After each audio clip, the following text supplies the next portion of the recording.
Checking climate jarawa Agartala police ni yago romjakha khoroktham Rohinga abno tuye khukbai thang saklaike Agartala sorkari rail police thanani ushi tapos dash bwkhak Kokti train jefro Agartala station of phawi bwkhak phaika afruno khoroktham no sungmung khlaike borok saka bishichani sikang Paschim Bongo bonkul aritui Bangladesh ongoi Bharato habai Hyderabad o thangmani tei aroni simi tesa Bangladesh thangna bagui Agartala o phaimani borok afruno Agartala rail police ni yago romjakha khoroktham sikla Rohinga phiaba borokni thani kaisa keypad mobile manka hini saka ushi দিনের মতো আজকেও যে দূরপাল্লার ট্রেনগুলো যে প্রায় মুহূর্তে আমরা চেকিং করি তো আজকেও সকাল প্রায় 7:45 এর দিকে আমরা যাত্রী প্যাসেঞ্জারগুলি চেকিং করছিলাম তো এমন সময়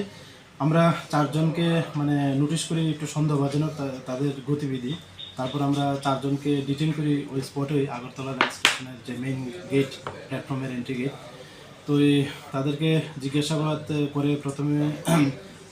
জানতে পারলাম যে তারা রোহিঙ্গা এবং তারা প্রায়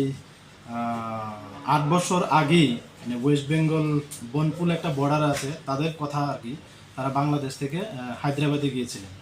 তো ওইখান থেকে তারা আবার এই দুই দিন আগে আবার এখানে এসেছিল তারা বাংলাদেশ যাবে বলে এরকম বলেছে তো এখানে যেহেতু আমাদের পুলিশ প্রশাসনের প্লাস এখন তো ইলেকশনের মরশুম তো খুব দরকার পড়ে তারা আবার রিটার্ন যেতে চেয়েছিল আজকে যতটুকু তাদের সঙ্গে কথা বলে জানলাম আর কি তো এই সময় আমরা তাদেরকে গ্রেপ্তার করেছি আর কি এবং এই ইয়েতে আমরা একটা মামলা নিয়েছি আমাদের জিআরপি থানাতে আজকে তাদেরকে কোর্টে ফরওয়ার্ড করবো তাদের নাম হলো আব্দুল রশিদ আর তাদের পিএস এমনি বলেছে মন্ডু ডিস্ট্রিক্ট আইকুব মায়ানমারের আর আব্দুল রশিদের বয়স 24 সবার একই বাড়ি আরেকজন হলো এমডি ইউসুফ ওর বয়স 23 আর 3 নম্বর যিনি আছেন উনি হলো এমডি হামিদ হোসেন ওনারও 23 বছর আর এই তিনজনই আর কি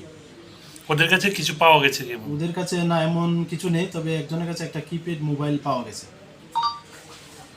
কোনো কিছু নেই apati mungna tuye kaisa dorbar khlai koktishala adalat rojanai hini saklaike ushi bureau report kokharang